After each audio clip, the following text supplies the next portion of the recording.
Ќе има ли нова бегалска криза? Дали имигрантите повторно и се закануваат на Република Македонија, односно на европскиот континент? Темата е постојано актуелна и се држи на високо ниво во медиумите, не само кај нас, особено би рекол во Европа. Деновиве се зборува и кај нас, се дебатира на различни форуми. И токму затоа мој гостин е професорот Трпе Стојановски. Добре дојде, Трпе, во нашето студио. Дали во моментов ние зборуваме само за она видлив дел од сантата мраз, кога зборуваме за нова бегалска криза или за мигрантски бран, цунами кој би дошол евентуално во Македонија? Што не знаеме во моментов? Во основа, она што го слушаме преку медиумите најчесто се однесува на видливите или манифестните форми низ кои што се забележува или може да се анализира мигрантскиот правец кој што се случува во овој дел или во овој регион. Меѓутоа има институции кои што многу потемелно се занимаваат со феноменот наречен миграција и во таа смисла постојат веќе научени лекции кои што упатуваат дека проблемот или феноменот наречен миграција мора да се анализира многу подлабоко и на многу повеќе нивоа, повеќе слојно. Бидејќи кога ќе говорите за веќе оформениот миграцијски бран, тука веќе играта скоро да е завршена, бидејќи таа манифестна појава мора да се дореализира, односно тие бегалци или мигранти да стигнат до некоја од дестинациите кон кои што се упатени или да завршат на некоја капија, не можејќи да го продолжат понатаму патот. Во основа 2015 година е голема лекција за сите.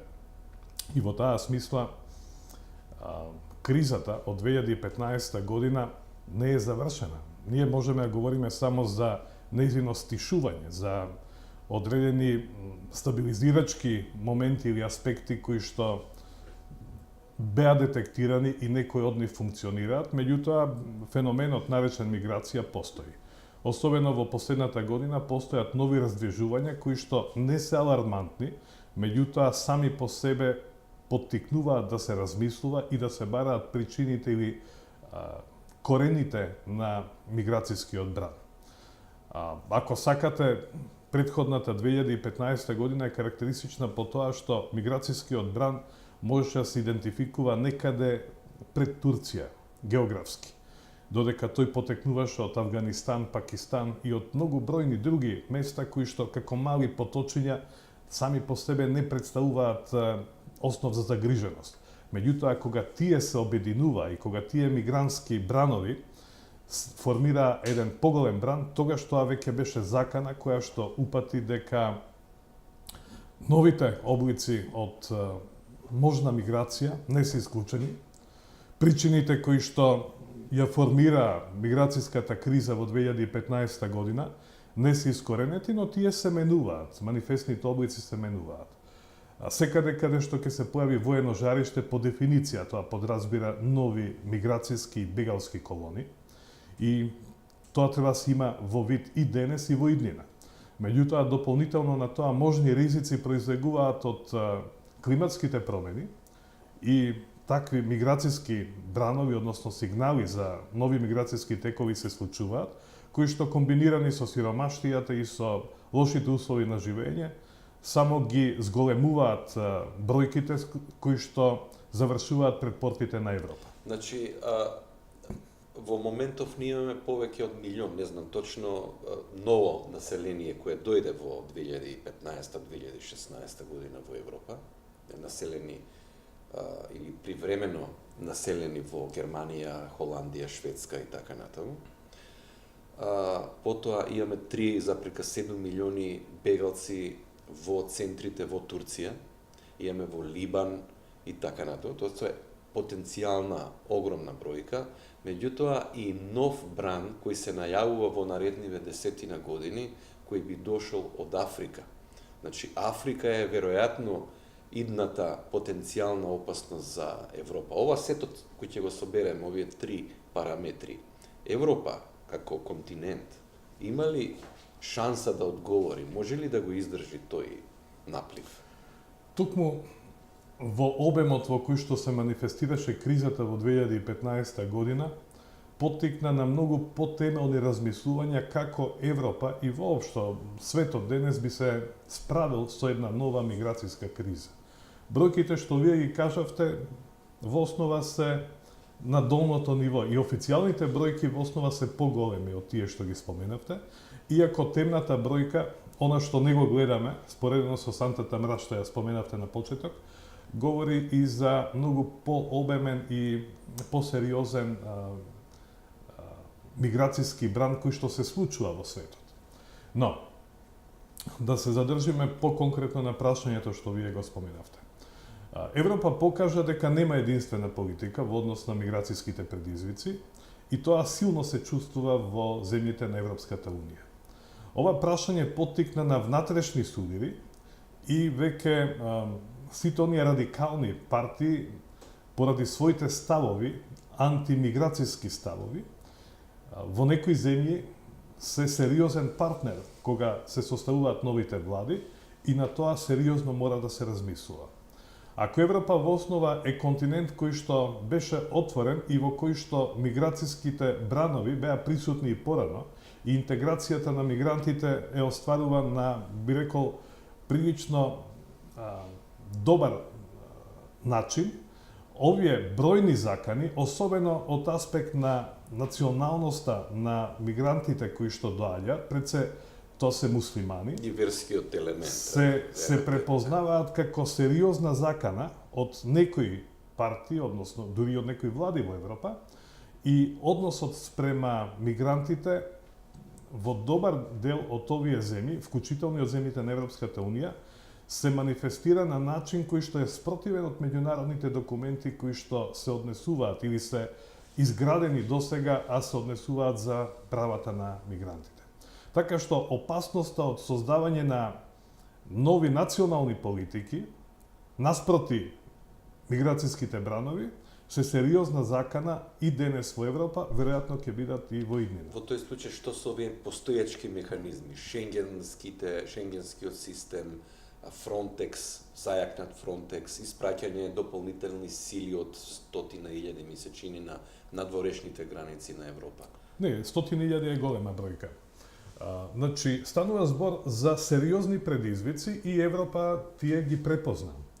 Така што, ако ги погледате документите со кои што денес се занимава Европската Унија, миграцијата е дефинитивно највисок приоритет во политиките на ЕУ. И внатре, помеѓу земјите членки на ЕУ, каде што постои сериозна поларизација помеѓу земјите кои што промовираат отворена политика, интеграција на мигрантите и бегалците, пред се на бегалците, бидејќи тоа е човеково право кое што е препознаено и тоа треба да продолжи да функционира.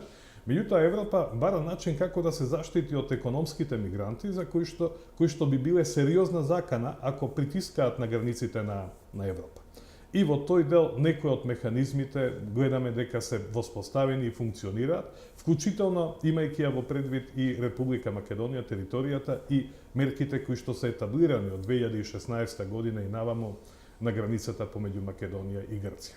Да се вратам на прашањето што го поставивте. Како Европа би се соочила со овие предизвици?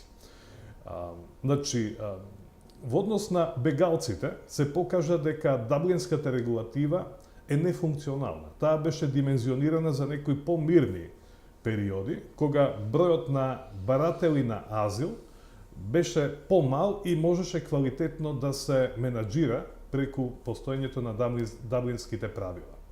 Во меѓувреме, 2015 година покажа дека тие правила не може да издржат еден ваков притисок од мигранти, особено од бегалци, и во тој дел гледаме за една поларизираност и внатре во рамки на Европската Унија, каде што земјите кои што се истурени на јужната страна, тука мислам на Грција, Кипар, во еден дел, меѓутоа пред се на Малта. Грција и Малта секако, меѓутоа Италија. главните фигури се Грција, Италија и Шпанија, кои што на поинаков начин доаѓаат во контакт со овој предизвик и секако нивниот интерес да се реши поквалитетно притисокот што го чувствуваат, бараат и инсистираат на поголема солидарност од Европската Унија, каде што пак земјите од, условно кажано, континенталниот дел на Европската Унија имаат поинакви интереси и уште поасиметрични се интересите на Вишеградската група, односно земјите членки на Европската Унија кои што се условно од источниот дел или оние кои што во последниот бран во 2004 година влегоа во Европската Унија. Така што прашањето на миграцијата уште многу долго ќе биде прашање од највисок приоритет за Европската Унија, каде што во сите наредни избори и национални и во рамки на Европската Унија ова прашање ќе биде едно од клучните, каде што ќе се добиваат или ќе се губат битките поврзани со мигрантите и бегалците. Каде е тука Република Македонија во целиот овој конгломерат? Практично какви политики треба и мерки и планови да прави кога имаме една очигледна какафонија и неконзистентност во самата Европска Унија. Вишеградската група води една политика, земјите на југот друга, а остатокот е до Европа.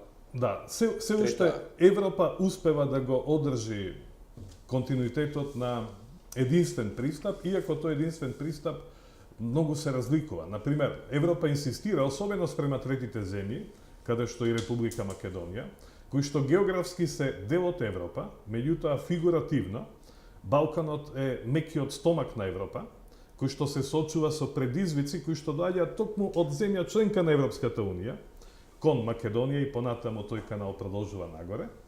И како едноставно, каква политика треба да се води во однос на миграцијските предизвици. Тука би сакал да укажам дека, тоа е моje лично мислење, дека Република Македонија прилично добро се снајде во оваа, би рекол, глобална нестабилност или несигурност предизвикана од мигрантската криза и на подобар начин се снаоѓаше со сите ризици, со сите пропусти кои што се случува, оние првични кај котата 59, па неспретната интервенција на државните институции на полицијата на почетокот во јуни 2015 година и понатаму. Меѓутоа, во целина Република Македонија е, би рекол, светлиот пример, заедно можеби со уште некоја земја од регионот, во однос на политиките кои што на еден конзистентен начин се воспоставија и се практикуваат спрема конкретните предизвици, спрема мигрантите кои што во голем број илјадници од нив се наоѓаа на влезот од Република Македонија. Секако дека има случаи од кои што мора да се научат лекциите. Тука мислам на опасностите кои што беа предизвикани со можноста мигрантите да се движат во еден период по железничката пруга, па само во една година, во 2015 година, повеќе од 30 мигранти несреќно завршија, претежно по линијата на пругата и на патиштата во Република Македонија, меѓутоа и на други бројни ризици кои што се случуваа со оглед на нивниот број, на нивната истоштеност, на проблемите со кои што се соочува и самите мигранти, а особено кога тие проблеми, кога мигрантите се соочува и со државни институции, односно со мерки кои што прилично робусни мерки се соочуваа во тој период. И како и да е, значи генерално можеме да говориме за позитивна улога која што ја одигра Македонија во тој дел, иако можеби посветлиот дел или посветлиот пример може да се препознае во улогата и настапот на невладиниот сектор, кој што многу придонесе за онаа човечка или хумана димензија која што секако дека мигрантите, особено бегалците, ја имаат кај нас. Во моментот може да говориме за релативно мали статистички податоци кои што се однесуваат на мигрантите и на бегалците, имајќи во предвид дека од 2016 година некој, како што велат државните институции од Македонија, не знаеме кој, го запре тој миграцијски бран кој што одеше по балканската рута, токму на границата помеѓу Грција и Македонија. Што може да се каже дека од денешен аспект е исто така во целата таа збунета ситуација добра одлука во однос на Република Македонија во целина. Меѓутоа, оно што Македонија го прави и мора уште поинтензивно да го прави е да обрати внимание на многу поквалитетни национални документи кои што и се потребни, значи не само фигуративно да ги има како стратегија или како планови, но тие да имаат своја употребна вредност. И тоа недостасува кај нас. Исто така, научените лекции од 2015 година и понатаму, да се практикуваат во создавање предпоставки во евентуално нови миграцијски бранови, кои што Република Македонија ќе може поуспешно да ги амортизира, имајќи во предвид дека Грција е земја која што е истурена со оглед на нејзината географска положба и едноставно Грција не може да изгради поефективни одбранбени механизми од оние кои што во моментот ги прави. Секако дека има простор за подигнување на квалитетот на тие мерки, на стратегиски планови кои што помогната и од страна на европските институции ќе се етаблираат во Грција. Меѓутоа, не смееме да забравиме дека клучната земја за стабилноста на Европа е Турција. Иако, сосема се согласувам со вас, абсорпционата моќ на Турција е таа која што ја држи под контрола приказната за миграцијските бранови кои што би продолжиле кон Европа. И во тој дел Европа со право препозна дека мора да има посебен договор со Турција во однос на ова прашање, кој што без оглед колку и да е скап, како велат, се она што може да се плати со пари не е скапо. Бидејќи има работи кои што едноставно не може да ги платите, а ќе се соочите со нивните предизвици.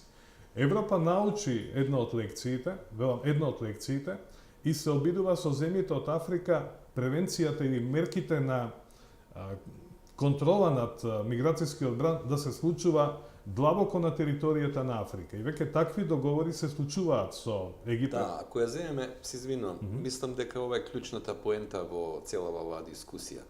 Ако ја земеме предвид евентуално да се случи нов притисок на надворешните граници на Европа и влез на нова маса бегалци, мигранти и така натаму, и во случајов имаме раст на десничарските, ултрадесничарските, па и неонацистички партии во Европа, дали во тој случај може да правиме една скица, или ни се надзира една скица на хаос во Европа?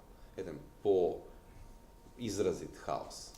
Значи, Дали е таа хаотична? Веќе гледаме во некои места, го гледаме тој хаос, дури во Шведска една, се извинувам, во Германија и така натаму, каде што имаме силни гета на формирани од вакви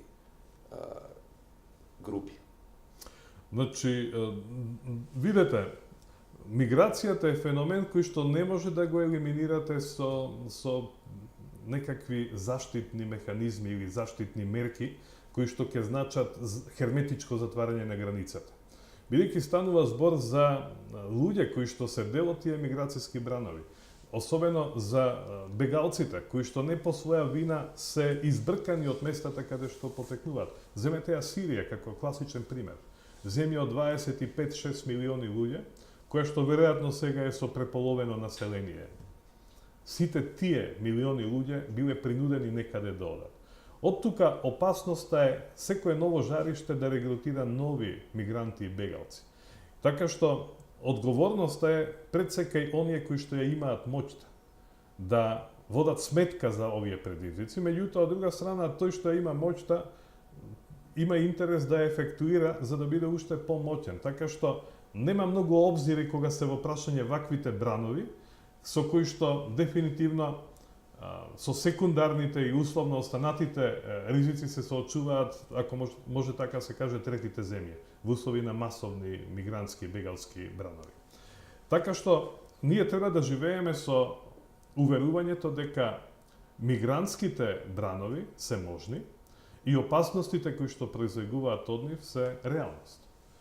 Од тука, она што може да го направат самите држави е да инвестираат во јакнење на своите капацитети, во јакнење на квалитетна национална политика, и од тука Европската Унија е заинтересирана и спрема земјите од Западен Балкан да ги промовира европските вредности, кои што земјите од регионот, иако не се дел од ЕУ, сепак ќе ги спроведуваат европските политики и на тој начин Европа би била поефикасна кога ќе станува збор за мерките кои што треба да ги Во овој контекст, каква е опасноста од исламскиот фундаментализам за македонското општество, со оглед на тоа што веќе се појавија јавно исламски фундаменталисти на Косово, луѓе кои се вратија, борци кои се вратија од фронтовите? Косово не е далеко. Опасноста или ризикот што вие го кажувате е реален, ама тој не треба да го поврзуваме многу со мигрантскиве бранови, бидејќи мигрантиве во основа и во Република Македонија беа луѓе кои што се движеа во транзит. Тие немаа интерес да останат тука. Меѓутоа, прашањето е легитимно од аспект на новите облици на криминалитет, покрај класичните кои што се класика, трговијата со луѓе, криумчарењето на мигранти кое што бележи нагорна линија, се јавува и во број поголем од претходните години, меѓутоа и во облици кои што се нови, недозволената трговија со оружје исто така, ќе најдете примери каде што и кумулативно овие облици на организиран криминал ќе ги препознаете во еден случај, каде што имате од се по нешто и трговија со луѓе, и криумчарење на мигранти, и недозволена трговија со дрога и оружје, интегрирани во криминални групи, што само говори за опасноста, бидејќи овие действија воопшто не се национални, туку тие се најмалку регионални или меѓународни, и од таа причина имаме нови политики кои што ги препознаваме во настапот на Европол пред се,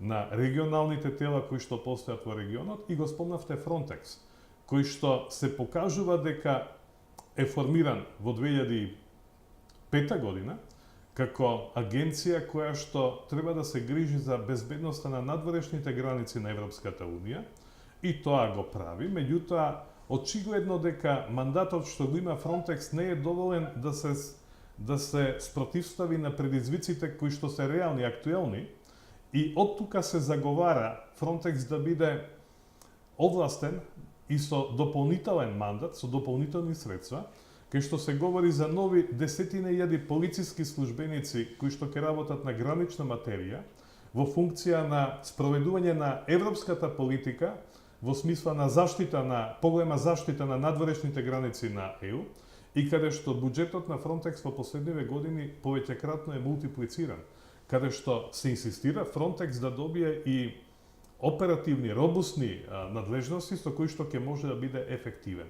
Бидејќи ако се сеќавате после неколку трагични случаи со повеќе стотици мигранти и бегалци во Средоземното море, веќе и НАТО беше ангажиран за да ја оствари контролата и да ги спречи можните криумчарски канали со луѓе кои што тргнуваа од Африка и од другите точки кон Европа.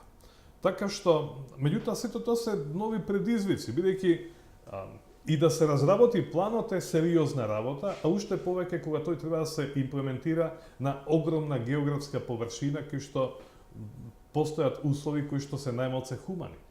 Од друга страна, пак не треба да се заборави дека мигрантите се сепак луѓе кои што можеби дополнително лошо по нив е што влегле во некоја шема, платиле за услуги на криминални групи кои што се бескрупулозни и кои што воопшто не водат сметка за нивниот живот, најмалку за нивното здравје, но се мотивирани да ги мултиплицираат приходите кои што потешко се минува една граница или едно подрачје, цената на услугите кои што ги нудат криминалните групи драматично се зголемува. Да, благодарам. Значи да заклучиме сепак предизвици пред Европа и пред нас стојат. Апсолутно, во таа смисла значи е неопходно Македонија што побрзо да се интегрира. Македонија го подготви договорот со Frontex, кој што наскоро треба да се подпише. Земјите од регионот исто така имаат договори со Frontex. Во моментот во Македонија има околу 120 странски полициски службеници од 7 земји, кои што остваруваат мандат заедно со македонската полиција во превенција и откривање на мигранти кои што нерегуларно влегуваат на подрачјето на Македонија и потоа продолжуваат кон земјите на Европската Унија. Таа улога се очекува да биде заменета со мандатот на Frontex, можеби од наредната година. Меѓутоа, тоа се моменти кои што ние ги кажуваме вака многу едноставно, но тоа се состојби кои што ќе значат и драматични промени во однос на македонското општество. Кога имате странски полициски служби, кои што ќе имаат ефективен мандат, кои што ќе имаат овластувања, оружје, државата треба да изгради стандарди како ќе остварува и контролата над нивниот мандат. Сепак тие да не искочат надвор од нивниот мандат. бидејќи се работи за нашата Да, тоа безбедност, го за видов нашето не, здравје. 99-та со СОФА договорот и Е, што ама, следеа од- можеа да видат што Ама значи. нашиот проблем е што многу малку учиме од лекциите кои што сме ги имале. И едноставно како нација треба да созрееме во тој дел, да покажеме повеќе знаење и да манифестираме повеќе интегритет кога станува за вакви договори Да се кои што трча штафет, да се предава палката од една влада на друга, а не да има дисконтинуитет. Добро, и владите, меѓутоа, видовме дека владите не ни се многу ефективни кај нас. Ние треба да изградиме механизми да ги притиснеме владите да работат повеќе за народот. Благодарам. Да, благодарам.